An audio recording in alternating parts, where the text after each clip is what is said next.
Hello, hello, and welcome to Rise Up Wellness. I'm so happy to have you here with me today.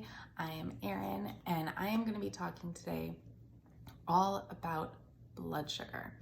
So we all know that when we eat sugar, we get a sugar high and then we crash, right? But a lot of us don't really know why that spike and that crash happens and what happens within our body and why it is so hard to break free from that. So if you're anything like me, you have sugar cravings. Sugar is my weakness. Sweets are my weakness. I could eat candy and cookies and donuts and cake and all of that all day long if it were up to me. And it doesn't matter. So backtrack a little bit. A lot of people will say, well, the less you eat, the less you crave it, right? The less sugar you eat, the less you crave it. And there's science behind that. I'm not going to get into that today. And it is true that you do crave it less, but I love it. So emotionally, I still crave it a lot. And I still want it a lot, no matter if I haven't eaten it for weeks or I had it yesterday. Like, it doesn't really matter. It's my weakness and I love it.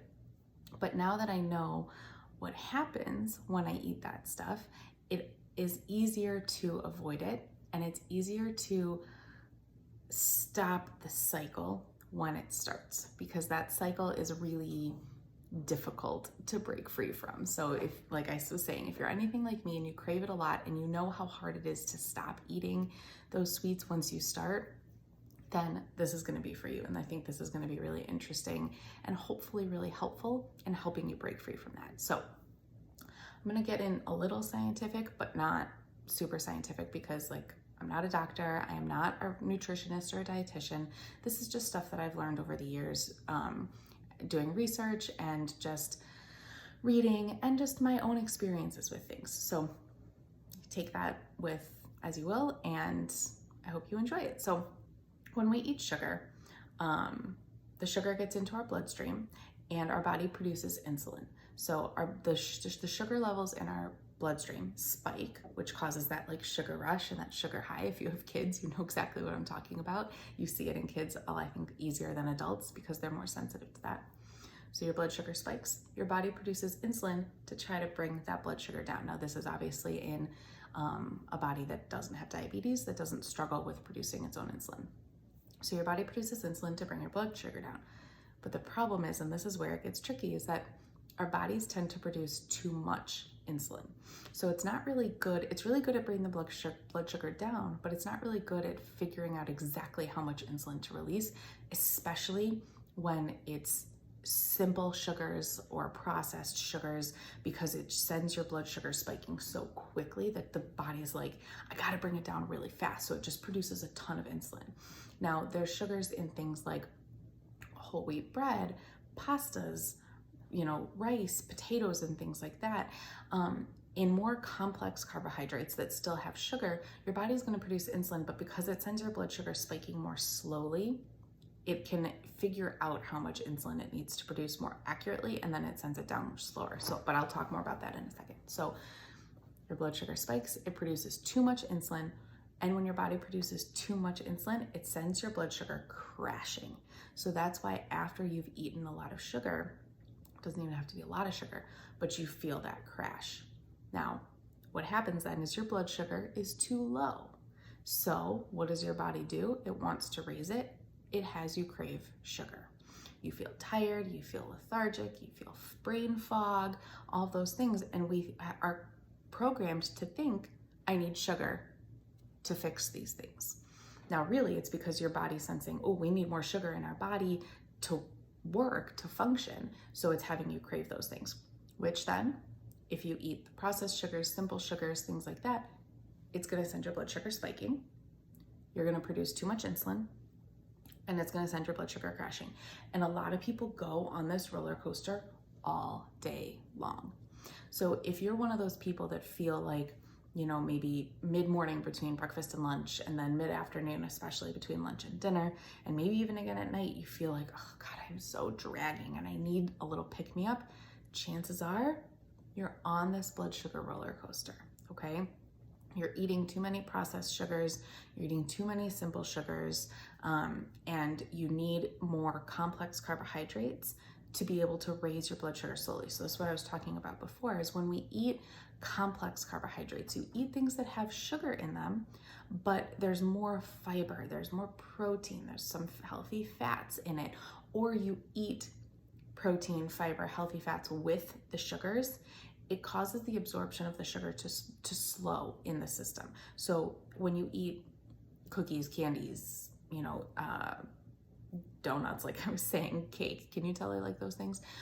Your body absorbs it really quickly. So all of the sugar goes into the body really quickly.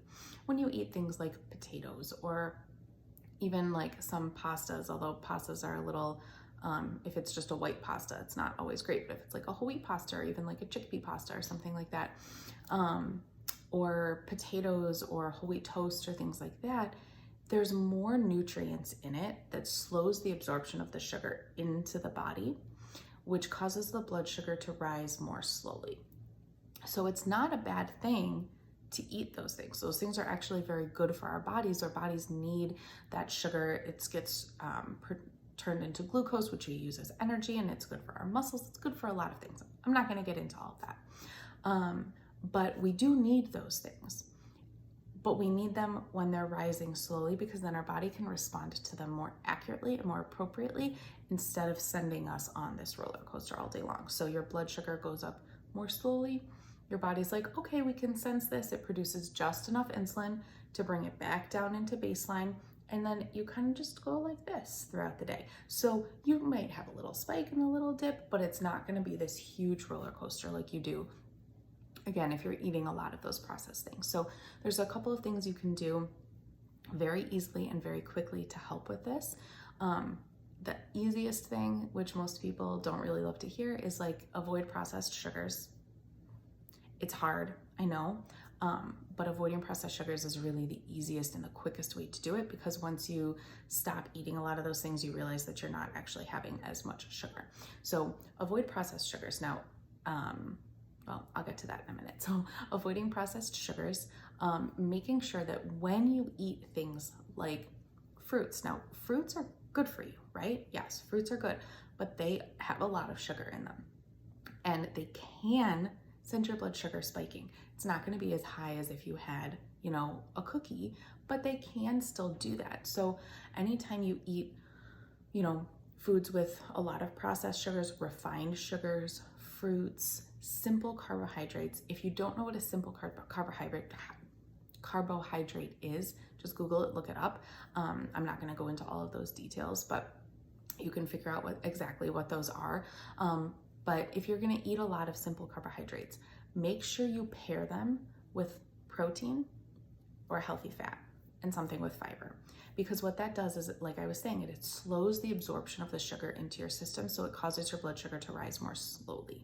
Okay, so that is like the easiest thing to do, is if you know you're gonna have white pasta for dinner, make sure you're pairing it with some chicken and some veggies.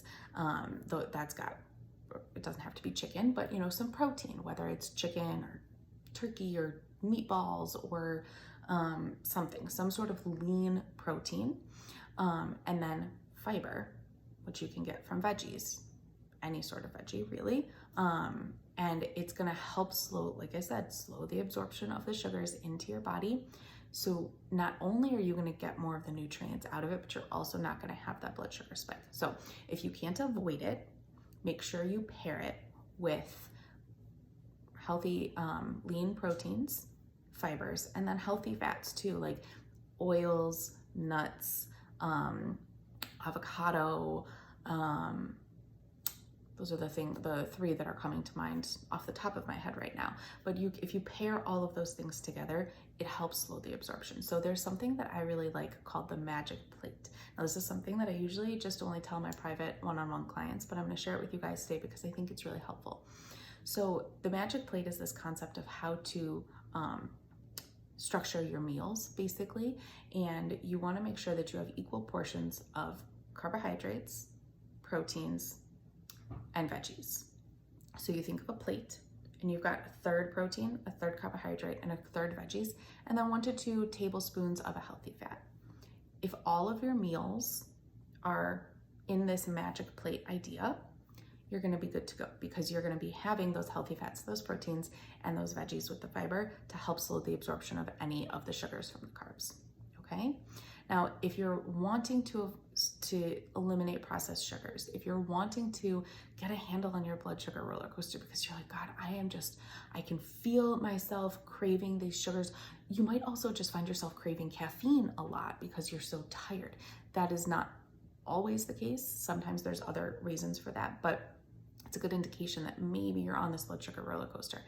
If you sense that maybe that's where you are and you're wanting to get off of it, but you don't know how, it can be scary to think, oh my gosh, I eat so much processed foods. How am I gonna stop? That is one thing that I work on really, really simply with my one-on-one clients, is helping them break free from this blood sugar roller coaster. And it doesn't have to be hard.